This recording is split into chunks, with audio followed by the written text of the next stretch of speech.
Wind and cold greeted the riders in Hayel this morning in a part of Saudi Arabia that isn't renowned for warm weather. The navigation was set to be tough at the start, especially in these blustery conditions. Yeah, it's a little fresh this morning. I think the wind is the biggest factor to it because it'll blow the traces and the tracks away in front of us. So we'll just have to really stay in the road book and just make sure everything's all good.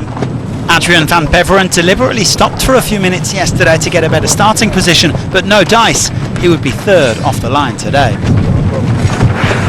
It was more bitterness than disappointment yesterday, but I'm happy with my riding. I feel great on the bike and I've got the speed. Now it just needs to bear fruit.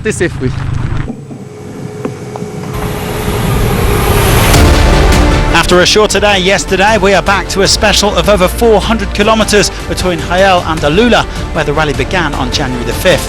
Seems like a long time ago now.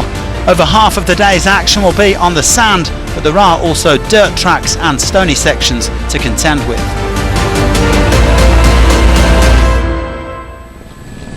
Before we get to our top Rally GP guys, let's check in with some of the hardcore riders competing in Original by Motul, the assistance free class, also known as Malimoto. Albert Martin is currently third overall, having already completed Original by Motul in 2022. The Spaniard is 37th overall among all bikers.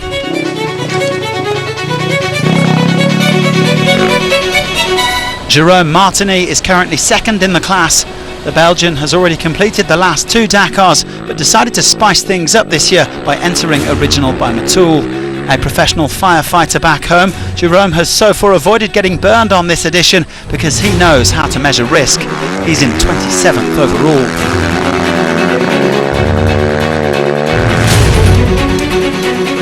But leading the Originals and still the top rookie is Tobias Ebster. The Austrian said it was tough navigating in the rocks today, but he's still making a real name for himself on his debut. He sits 19th overall, almost 90 minutes clear of Martini in OBM.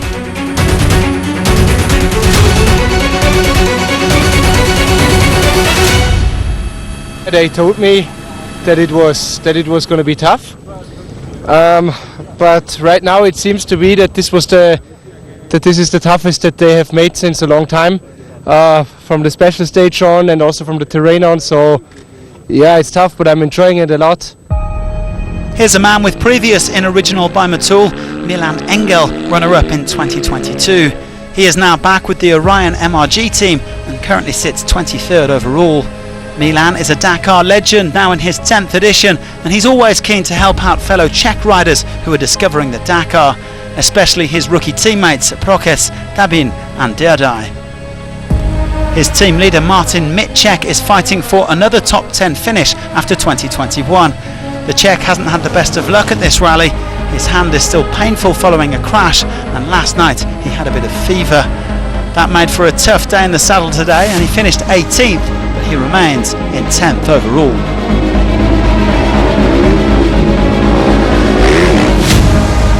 Bradley Cox says he isn't 100% satisfied with his Dakar, having thrown away time with silly mistakes in week one, but the South African has shown good speed in recent days and finished as the top Rally 2 rider today.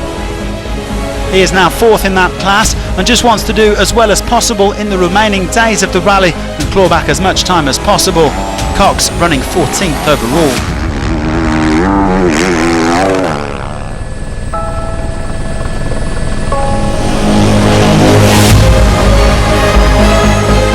Kevin Benavides assured us yesterday that he enjoys opening the piste, but he and his brother Luciano ran into trouble after just 45 kilometres.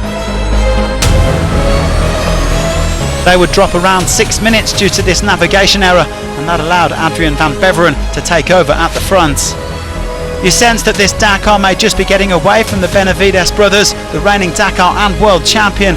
Kevin is 28 minutes down and Luciano 49.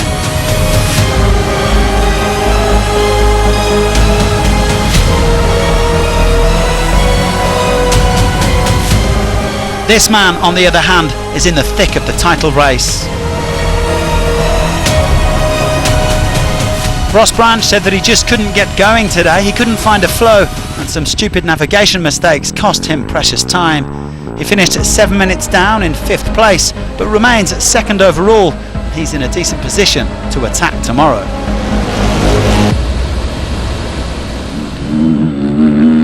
The pressure's kicking in now for everybody, for sure. It's crunch time, and I would have liked to have been up a little bit closer today, but that's racing. You know, you can't have a perfect day every day. Well, like with the Benavides brothers, you suspect that Toby Price is now too far back to mount a realistic assault on the Dakar Trophy. The Australian, a 2-time winner, is 35 minutes down. Still, he is happy to be racing and having some fun on the bike. Price making one minor mistake with a hidden waypoint today on his way to 4th place. In 3rd was Pablo Quintanilla, who's been out of the overall equation since running out of fuel in the empty quarter. The Chilean was happy to enjoy a smooth run today, no particular issues as he only dropped 4 minutes. As a Honda factory rider, Pablo could well have a say in how the rally is settled, with 3 of his teammates still vying for victory.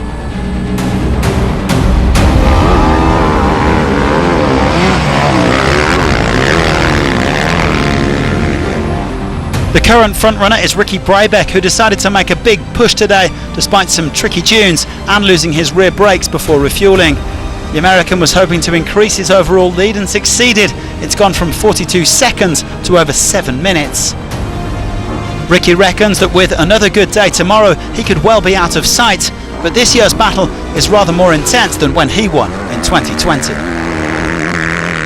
2020 was definitely strong, but I made the gap early on, and now this has definitely been the most stressful race of my life because it's so close and it's a Dakar.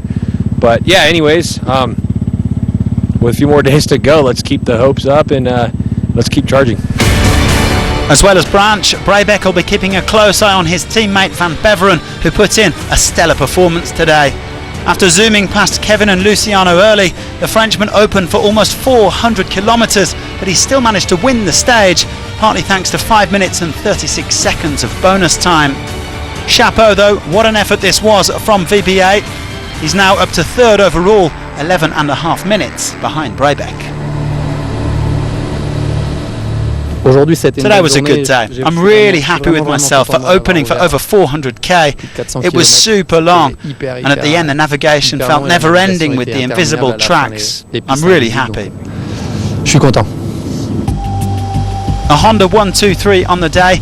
Nacho Cornejo made a big navigation mistake and lost 10 minutes, so he slips below Van Beveren in the overall standings.